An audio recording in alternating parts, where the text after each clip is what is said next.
Seigneur. Parce que lui seul est la réponse à ton problème que tu ne connais même pas. Amen. Lui seul est la situation à ton problème. Et au lieu, je veux parler. Je vais être dur. Parce que je veux être dur. Je veux parler à des gens. Je veux parler à quelqu'un. Je veux parler à moi-même. Parce que c'est important. Il faut qu'on apprenne à savoir comment Dieu il fait son travail. Parce que si on ne sait pas comment Dieu fonctionne, on va murmurer quand Dieu aimerait lâcher la main du Seigneur. Mais Dieu, on l'appelle Emmanuel. Quand Dieu est la main sur toi, il est sur toi, il te protège jusqu'à ce que la parole s'accomplisse dans ta vie. Alléluia. Amen. Et Joseph dit Dieu en marche. Dieu en marche. On peut dire que Joseph a eu quoi? Il a fait preuve d'insensibilité et d'immaturité en expliquant son songe. Mais non, il n'a pas été immature. Il était jeune, c'est vrai. Mais c'est Dieu qui a permis qu'il manifeste cette immaturité qui a causé plutôt cette situation. Non. Ce songe était censé lui donner la foi, n'est-ce pas? Et ce songe était censé lui faire comprendre que Dieu l'a choisi par l'amour qu'il avait en lui. Il fallait qu'il partage le songe. Mais non. Le songe était incarné pour lui. Mais c'était quoi? C'était toujours le dessein de notre Seigneur Jésus-Christ de Nazareth. Il y a des gens, quand tu as expliqué le songe là, ils vont prier pour toi. Ils vont t'aider à comprendre le songe. Ils vont interpréter pour toi. Si tu n'as pas la grâce d'interpréter le songe comme Joseph, ils vont t'aider pour toi. Ce n'est pas tout le monde. C'est pas dire souvent, quand tu fais le songe, n'explique pas aux gens. Hein? Quand tu l'expliques, après, c'est un problème pour toi. Ça, c'est entre toi et ton Dieu. Et quand Dieu a montré ce songe à Joseph, personne n'était à côté. C'était juste Joseph qui a reçu ce songe. Est-ce que nous avons l'amour du Saint-Esprit en nous? Je reviens encore dessus. Et Joseph, quand je lis le verset Genèse 44, nous voyons que Joseph avait planifié un vol à ses frères. Parce que Joseph, il y avait la famine. Alléluia. Il y avait la famine. Nous voyons que Joseph a été vendu par ses frères. Vendu par ses frères. Et nous allons voir la suite. Est-ce que tu es là? Amen. Est-ce que tu m'entends? Amen. Tu n'es pas naïf. Tu n'es pas aussi imparfaite. Mais il y a des choses que Dieu permet. Quand Dieu te montre un songe, c'est pour te montrer les années difficiles qui vont arriver. Alléluia. Les jours à venir qui vont arriver. Lui, Dieu ne lui a pas montré.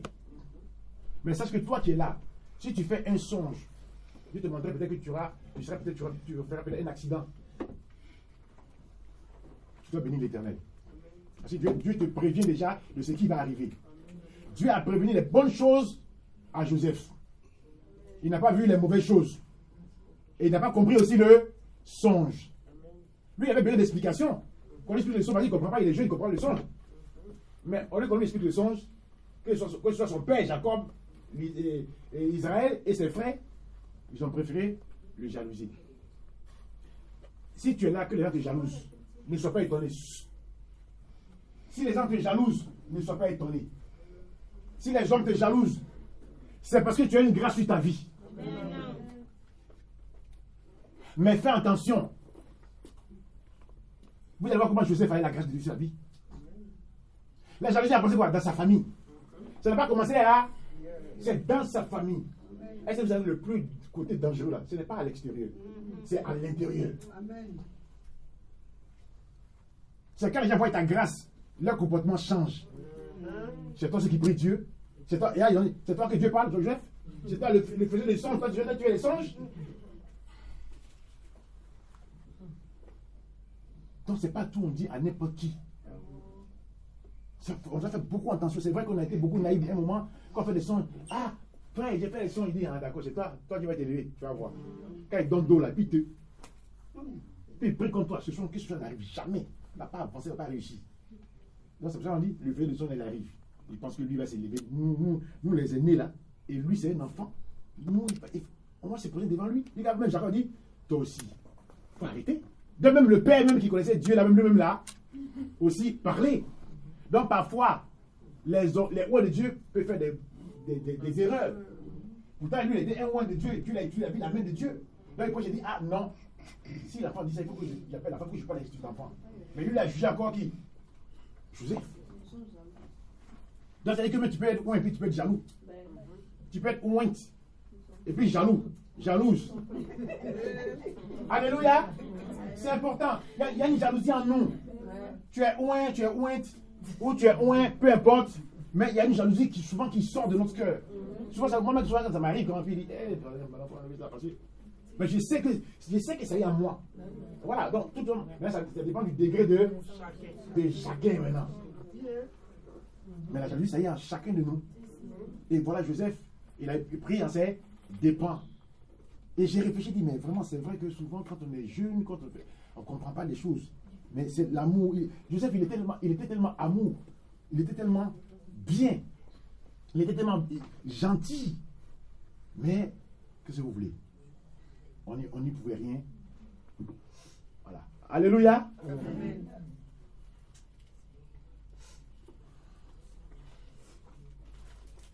Je faisais des sons d'arrive. Nous allons aller au verset 17. Au verset... attendez, hein. J'étais où déjà? Au 44. Au 44.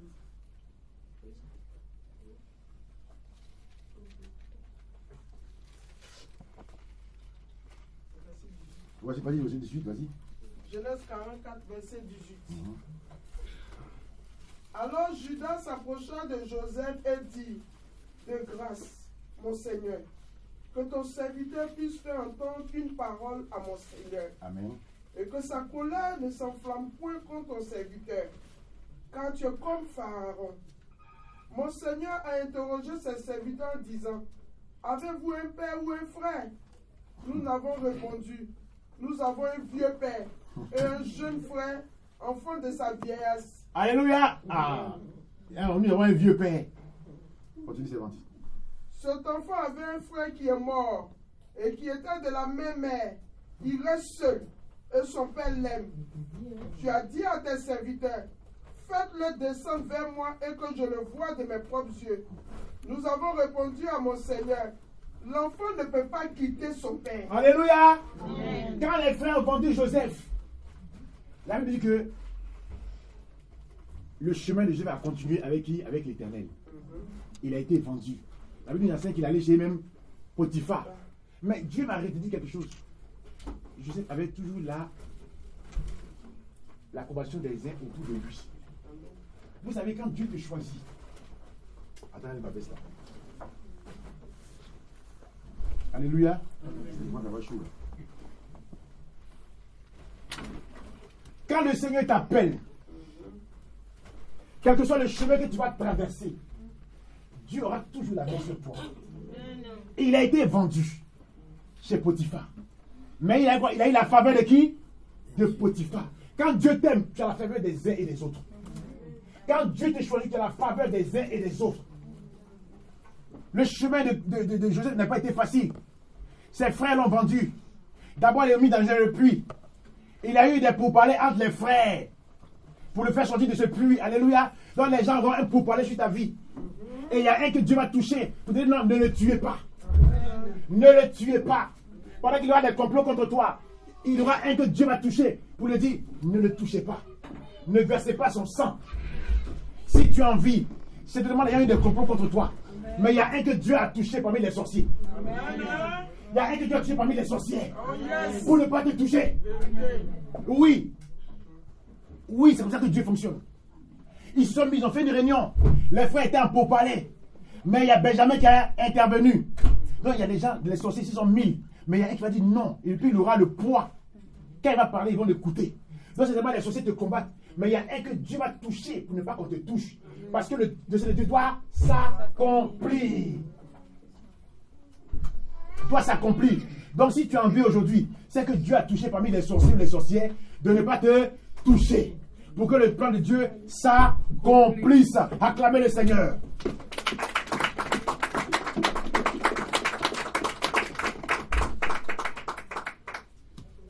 Oui. Laisse-moi te dire. Joseph, le sang qui lui a valu des problèmes. Alléluia. Amen. Tu lui as attiré la jalousie. Les femmes seront jalouses de toi comme disent les hommes. Ta grâce. Joseph avait un grand cœur. Il avait un grand cœur. Il avait non seulement la grâce de Dieu, mais il avait un grand cœur. Et quand Dieu a la main chez toi, tes actions sont bonnes. Il avait de bonnes actions. Il avait de bonnes actions. Tout ce qui était bon pour les autres autour. Et le Potiphar a eu un peu. Il a vu comment Joseph était. On l'appelait l'homme de la grâce, Joseph. C'était important. Quand Dieu te choisit, tu es différent des autres. Tu es différent des autres, tu n'es pas comme les autres. Tu aimes les autres. Tu aimes ton prochain, on t'aime pas et tout, ça va grave. Mais toi, tu as de l'amour pour les autres. C'est ce qui détermine un vrai, un élu de Dieu. Ton cœur est bon. Et Joseph avait un grand cœur. Quand Dieu t'appelle, tes actions sont bonnes. Tu es différent ou différent des autres. Tu brilles partout où tu passes. Tu déranges même où tu passes. Est-ce que tu m'entends? Et tu attires les bons et les mauvais. Est-ce que vous savez ça? Quand tu as la grâce, tu attires les bons et les mauvais. Tu attires les bonnes personnes, tu attires aussi les sorciers. Tu attires les jaloux, les jalouses. Donc, ne pas qu'il y a beaucoup d'amis qui t'aiment. Ou bien les gens qui t'applaudissent parce que tu fais telle chose. Alléluia. Amen. Non. Quand je dis souvent, quand tu mets l'ampoule dans une maison, au village là, qu'est-ce qui vient là? Ce sont les bêtes qui viennent. Les bêtes qui viennent sacrifier sur l'ampoule. Parce que la lumière attire. Donc les bêtes viennent à cette ampoule. Et c'est comme ça, quand tu as la grâce de Dieu, partout où tu passes. Mais en même temps, je dis que c'est un danger. Ça veut dire souvent, je ne vais pas critiquer les gens, mais je vais dire une vérité. Vous savez, on se force à se faire connaître. Mais je n'ai pas besoin de ça. Amen. Alléluia. Amen. Non, Dieu a plutôt caché Joseph. Dans sa souffrance, il a dit jusqu'à quand? Mais Dieu accomplissait sa volonté. Il accomplissait ses desseins. Comme aujourd'hui les gens le font. Tu n'as pas besoin de follower. Tu n'as pas besoin de chercher. Dieu t'a élevé. Parce que c'est lui qui élève. Et dans ce temps-là, Joseph, il souffrait. Et est-ce que dans le temps, quand tu souffres, tu sais si tu as le temps de regarder la télévision? Nous, on souffre de regarder la télévision. Non. Est-ce que tu as le temps de regarder la télévision, de faire des choses? Ça, c'est pas une vraie souffrance. Mais quand tu souffres là, tu n'as même pas le temps. Tellement que tu as mal. Tellement que tu souffres. Tellement que tu as mal. Tu as combattu les gens autour de toi. Tu ne dors même pas la nuit. C'est difficile pour toi. Mais c'est plutôt la prière. Parce que tu n'as pas le temps de t'occuper. Tu n'as même pas le temps même de pouvoir de chercher des occupations. Parce que Jésus n'a pas cherché des occupations. Il était en train de chercher la face de Dieu pour que Dieu puisse le sortir de cette histoire. Mais Joseph ne savait pas que c'était Dieu qui était à l'origine de cette situation. Il n'a pas cherché à s'occuper. Mais il ne comprenait rien. Il a dit, jusqu'à quand, Seigneur? Et moi, Joseph a crié. Parce que c'était difficile. Mais Joseph a continué à alimenter sa graisse. Il est arrivé, après être vendu, il est arrivé chez Potiphar. Il a des épreuves chez Potiphar. Mais, on appelait quoi Joseph? La valeur a chuté. Tout ce que Joseph touchait, ça se quoi? Ça se multipliait. Ça se multipliait. Et Potiphar a remarqué que non, mais cet homme, il était quoi? Particulier. Il était particulier. Il a constaté. Donc quand Dieu t'appelle, tu es particulier. Ou tu es particulière. Tu n'as pas besoin de faire des efforts. Quand tu fais une seule chose là, tout le monde en parle.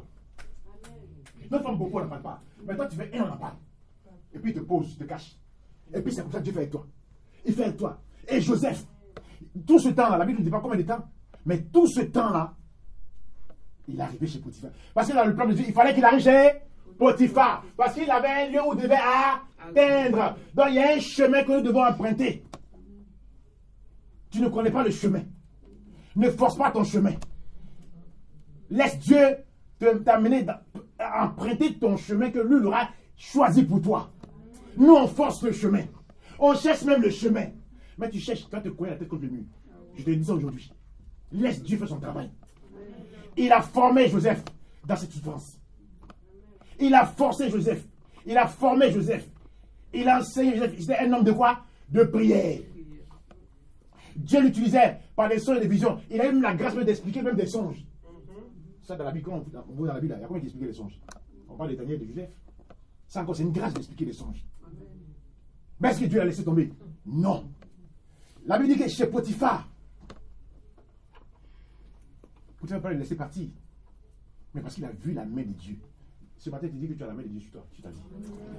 Regarde un peu comment Dieu est en train de faire avec toi. Ne regarde pas les grandes choses. N'empresse pas tes pas pour chercher à te faire connaître. Non. Vous savez, on n'a pas une histoire avec Dieu.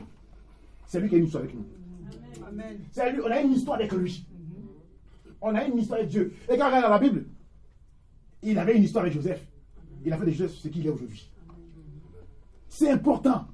Chaque chose a son temps, même dans l'épreuve.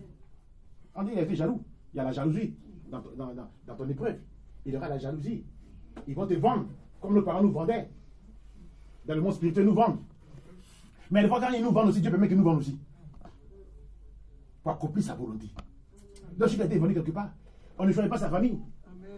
On choisit, est-ce qu'il pourrait réunir sa famille? Non. Parce que Dieu a permis qu'il soit dans cette famille. Dans cette famille. Mais un mot pour le quoi? Pour le dé. Oui. C'est que je t'attache à la famille de force là. J'oublie tous les jours. Non, moi, ma famille, je les aime. Il faut quitter là-bas. Non, c'est vrai, on s'attache à des choses. Non. Dieu a détaché qui? Joseph de sa famille. Parce qu'il était avec sa famille, il n'allait jamais réussir. Simplement un songe, des songes.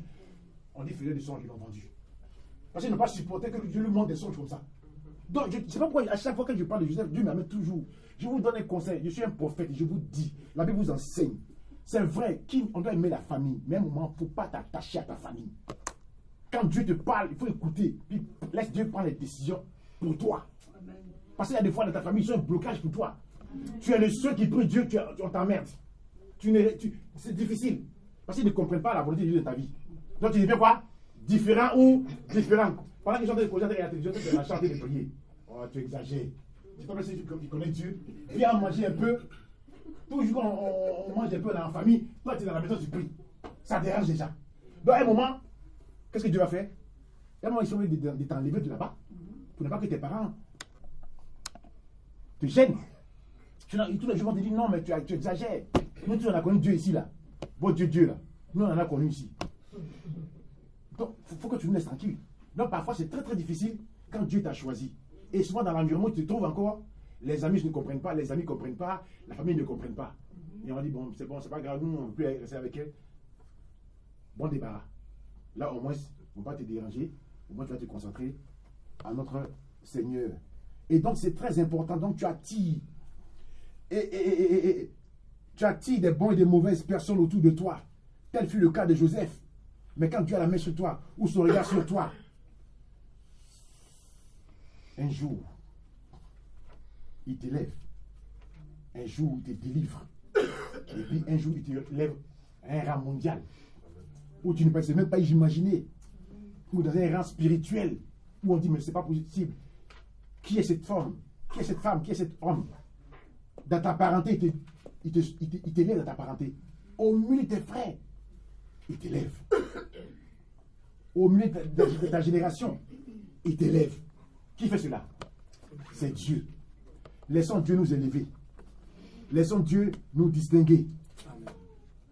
Et la Bible nous apprend aujourd'hui que nous devons comprendre ce qu'on appelle aujourd'hui les providences de Dieu. Nos voix ne sont pas ses voix. Et dans la providence de Dieu, nous avons vu Joseph, il a souffert. Il y a eu des débats autour de lui. Il y a eu des épreuves sur le plan moral, sur le plan physique, sur le plan émotionnel. C'est difficile le ministère. Mais cherchons plutôt à comprendre les rouages, le chemin que Dieu emprunte dans la vie de chacun de nous. Qui aime la souffrance? Qui aime les épreuves? Qui aime le rejet? Qui aime l'abandon? Qui aime la solitude? Personne. Personne. Le chemin que Joseph a emprunté, ce n'était pas le chemin de son fils. Joseph, il a rusé. Jacob, il a rusé. Mais Joseph n'a jamais rusé. Et voilà Joseph. Quand il y a eu la famine, ils ont été touchés de la famine. Comme les songes de Joseph. Et la famine a attiré les frères de Joseph à Joseph. Mais elle me dit quoi? D'où il avait quel âge? 17 ans. Mais à quel il avait 30 ans. Donc vous faites le calcul. 17 jusqu'à 30 ans. 13 ans devant le roi. Il a été élevé à 30 ans. Chacun son histoire. Chacun son histoire. Donc 13 ans, il a eu un parcours. Il a fait la prison. Il a été vendu. Il a été accusé à tort. Dans ton parcours, peut-être que tu seras accusé à tort ou à raison. Dans ton parcours, peut-être qu'ils t'ont vendu déjà tes parents. Mais est-ce que forcément c'est les sorciers? Ça m'a même sur quelqu'un d'autre encore. Job. C'est toi qui Dieu a dit, est-ce que vous avez l'amour du Saint-Esprit? Et vous allez comprendre pourquoi Dieu m'a donné ce message. On va continuer encore. Le livre.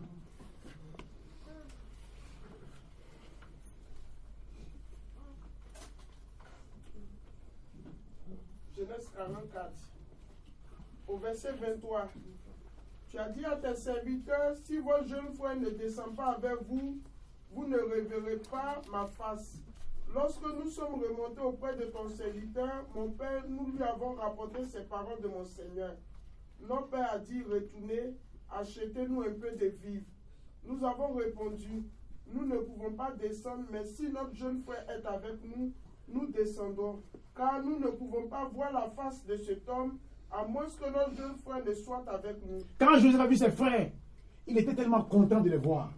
Mais ses frères qui l'ont vendu entre-temps, il fallait qu'il les garde. C'est ce qu'on appelle, il avait l'amour du Saint-Esprit en lui.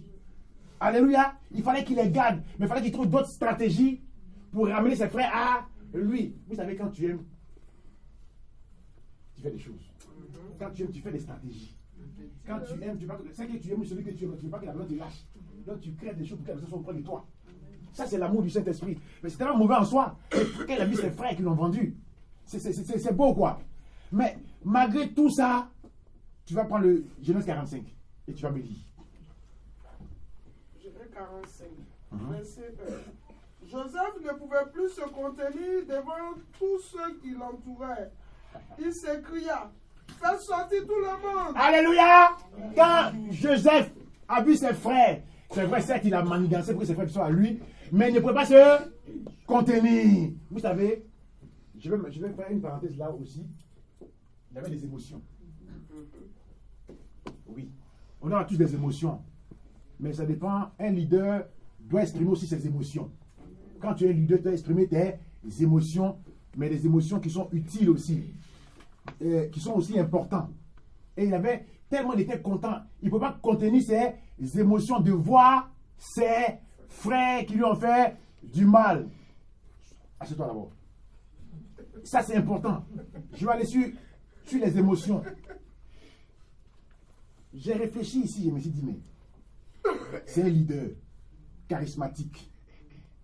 Et quand il a vu ses frères, il dit non, il n'était plus, il pouvait se tenir en place. Les gens qui ne montrent aucune émotion sont souvent ennuyeux et ne sont pas intéressants à fréquenter. Oui. Quand quelqu'un montre ses émotions, c'est aussi important. Mais surtout dans le ministère de Dieu, c'est important. Quand tu vois que la vie de quelqu'un est sauvée, ou quand Dieu l'aime, par exemple, ça dépend. Tu es content pour cette personne. Les gens qui ne montrent aucune émotion refroidissent souvent l'atmosphère. De temps en temps, un petit yurik quelque part, tu vois les chrétiens, toujours contribués, trop sérieux. Alléluia. C'est aussi important. J'ai réfléchi. Et c'est aussi important. Donc les hommes et les femmes qui ne montrent pas les émotions sont souvent stricts, autoritaires, exigeants et rigoureux. Il y a des moments où il faut être rigoureux. De temps en temps, il faut lâcher un peu prise. Et tu vois Joseph, quand il a vu ses frères, il m'a dit qu'il a fait la stratégie, même moi il n'en pouvait plus. Hein.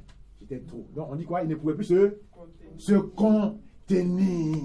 Mais j'imagine des gens que ton papa t'a vendu quand tu vas le voir ton vieil série. Lui là il me tue, mais ça jamais de la vie en cause. Mais ses frères l'ont vendu. Et il a entendu qu'on parlait contre lui. Mais quand il les a vus, l'amour de Dieu est en lui. C'est manifesté. L'amour de lui s'est manifesté. Si tu vois quelqu'un qui t'a fait du mal dans la rue, si tu vois qu'il n'y a pas beaucoup d'amour, c'est qu'il faut que tu as prié. Si. Mais quand tu le vois qu'il t'a fait du mal, et puis quand tu le vois, puis il y a l'amour en toi, c'est bon. C'est ce qu'on appelle l'amour du Saint-Esprit. C'est ce qu'on appelle l'amour du Saint-Esprit. Donc, on doit arriver tous à ça. Pas forcément des gens. Moi, je me rappelle, il y a des gens qui me font tellement de choses. Quand je prends le métro, je prends le train, je les vois. Moi, et puis je vais maintenant sur mon cœur, comment je vais réagir? Est-ce que je vais dépasser la personne? Oui. Parce que quand je me remémore ce qu'ils m'ont fait, la colère monte. Ah, ça va, tu vas bien? Et puis, je regarde. Ça va un peu. Je dis Seigneur, merci parce que je n'ai pas trop mis en colère. Donc ça va. C'est que j'avance petit à petit. Mais sinon, on se dépasse même. Il n'y a pas fait des chrétiens, il n'y a pas fait prophète, il n'y a pas fait de vision. On se dépasse. Oh, oui. Ça fait mal. On est des êtres humains, ça fait mal. Quand tu vois le comportement, tu vois, ça fait mal. Je vous dis, le ministère de Dieu, ça fait mal. Hein? Tu es là, tu es seul, et puis tu pleures dans ton lit. Tu ne sais pas si ta femme, tu es enfant. Et puis tu pleures, tu sens une solitude. Quand tu vois l'ingratitude des gens autour de toi. Ils sont méchants, ils font gens, ils t'aiment, mais ils sont faux. Puis tu es là, tu vis la chose. Et puis tu es là. C'est compliqué. C'est compliqué. Souvent, quand je suis en famille, je pense à lui, mais tu penses à quoi? Je ne peux pas lui expliquer. Parce qu'il y a des choses que je ressens, et puis quand je ressens ça ne passe pas à côté. Et puis moi-même, j'ai peur. Parce qu'il sait que ce que je ressens, ça va arriver. Et puis ça arrive. Mais qu'est-ce que je vais faire? Je peux faire d'autre. Je ne peux rien faire. C'est le don que Dieu m'a donné. Mais c'est un don. Je ne vous conseille pas. C'est don, je ne vous conseille pas. Non, je ne vous conseille pas ce don. Franchement, c'est dur. Vous pouvez faire ce que vous voulez, mais moi, si je pense à une personne que je ne suis pas bien, et ça ne va pas. Et donc, c'est pour dire que nous aussi, on doit avoir des émotions quelque part. Surtout que vous voyez Joseph, quand il a vu ses frères, il ne peut pas se contenir. Continue ses ventes. Verset 2. Et il ne resta personne avec Joseph. Et quand il se fit connaître à ses frères, il éleva la voix en pleurant. Les Égyptiens l'entendirent et la maison de Pharaon l'entendit. Qu'est-ce qu'il faisait? Joseph faisait quoi? Il pleurait. Mais il pleurait de quoi? Alléluia. Il pleurait de quoi? Quand il a vu ses frères, il pleurait. Mais il avait quoi? L'Esprit de Dieu en lui. Il avait le Saint-Esprit en lui. Et vous écoutez ce qu'il va dire. Continue. Verset 3. Verset 3. Joseph dit à ses frères, je suis Joseph. Je suis Joseph.